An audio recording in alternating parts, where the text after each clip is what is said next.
Hello! I just wanted to do a quick mini workshop with you for two reasons. The first is I kind of want to let you know how the brain works in relation to thoughts, actions and behaviors. And the second is I want to give you some ways, some easy ways to rewire your brain so you're in control of the thoughts, actions and behaviors that you're doing, because your thoughts, actions and behaviors, they dictate the outcome for the rest of your life. So I'm giving you the control of that back instead of just being reactive to everything that's going on around you and therefore not really achieving the goals you want to achieve.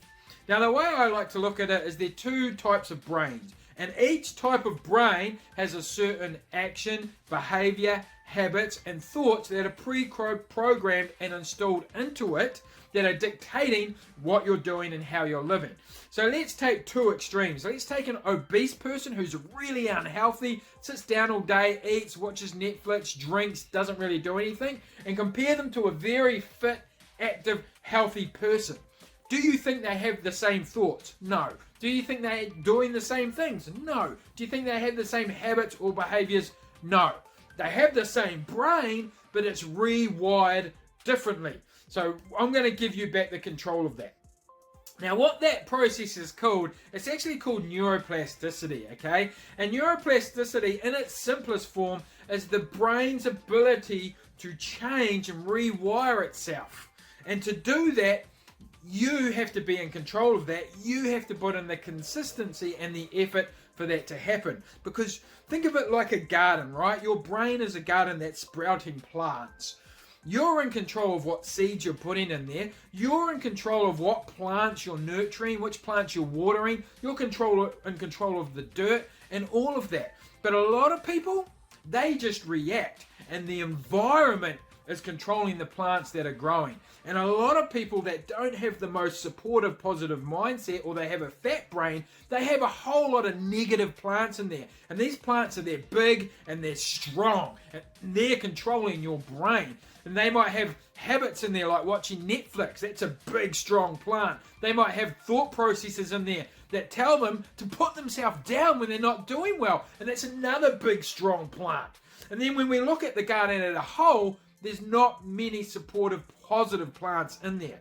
So what we need to do is we need to start neglecting those big, strong, negative plants that are taking over your life so they wither away and die. And we need to start planting seeds for positive plants and then nurturing those positive plants so they can grow up and they can become big, strong plants. And we also need to do that with your thoughts and your habits so that your garden is just full of all these supportive, positive, encouraging plants that just take over and they do not let those other negative, unsupportive plants come back. So I hope that makes sense. And neuroplasticity is the way the brain does that. Now, plants and gardens aren't what you really got in your head, but in technical terms, it's called neurons, neuron connections, electrical signals, and the strengthening of those neuron connections. And I'm only telling you the scientific terms so that you know I'm talking real stuff here. I'm not just making this up. And if you want to go research it yourself, you can. So how do we take those negative plants down and how do we grow positive plants? It comes back to repeatability. And by that I mean you have to be doing the same thing over and over. So let's say this negative plant is starting to sprout branches, it's starting to drop seeds.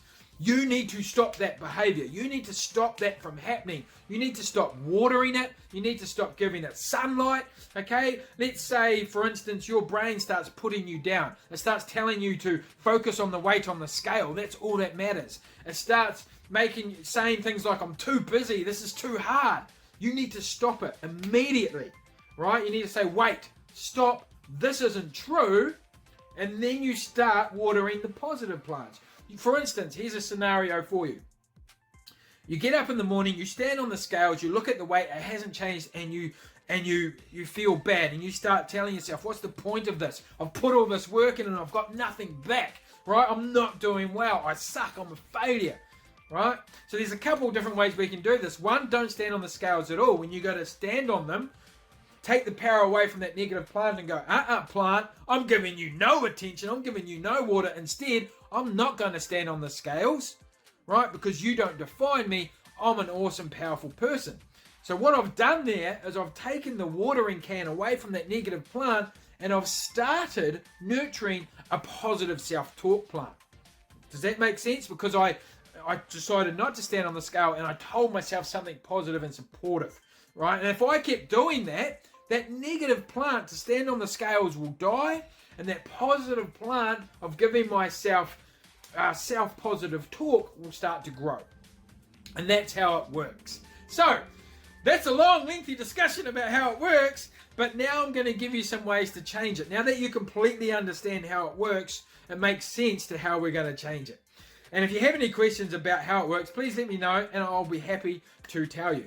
So here's what you need to change. The very first step is to stop any negativity, right? You just got to stop it. Anytime you're putting yourself down, anytime you tell yourself it's hard, anytime you give an excuse, anytime you're worried about your weight, you're in control of your thoughts, you're in control of your feelings, you need to tell yourself to stop it. And I know it sounds simple, but it's hard to do. It is hard to do. Some days you'll get it right, other days you won't. That's just how it is. But you don't just stop and give up. You keep doing it. You keep nurturing that plant. You keep watering that plant and slowly let the other one die. This does take time. Okay, that's the first thing. Don't be negative at all. Just get rid of it. Stop it. And then back it up with the powerful positive phrase. Okay? I don't need this. This doesn't define my self-worth. I'm awesome. I'm amazing the way I am. Something as simple as that. Or you can even say, wait a minute. I'm being hard on myself. I love myself. I'm awesome. Pat on the back. Right? And that's all you got to do. That's the way to do it. You don't need to do anything else for now. If you just do that, you'll find that 2 weeks, 3 weeks, a month down the track, you're in such a better mindset that you're just going to be a lot more motivated to keep going, right? And you do that for every single situation that pulls you away from your goals. If you start not following through because you feel busy, you need to tell yourself, stop, wait, I've got 5 minutes. I can at least do a stretch and a 1 minute squat and then go to bed and fill out my journal. Right? Because there's always something you can do. If you find you're obsessed by the weight, you tell yourself, no, wait, stop. The weight doesn't define who I am. I'm doing really awesome at eating healthy. I'm the shiznit. I've got this. Right? And then you just keep doing that. Let's go over some other examples. Standing on the scales, we've already done. Not exercising. So let's say, I can't be bothered exercising. Wait, stop. My health is important to me. And exercising makes me feel good. I'm going to go for a 5 minute walk. Right? If you keep doing that, those plants will grow, the negative plants will die. If you have any questions, please let me know. You've got this. Let's go. Then you just keep doing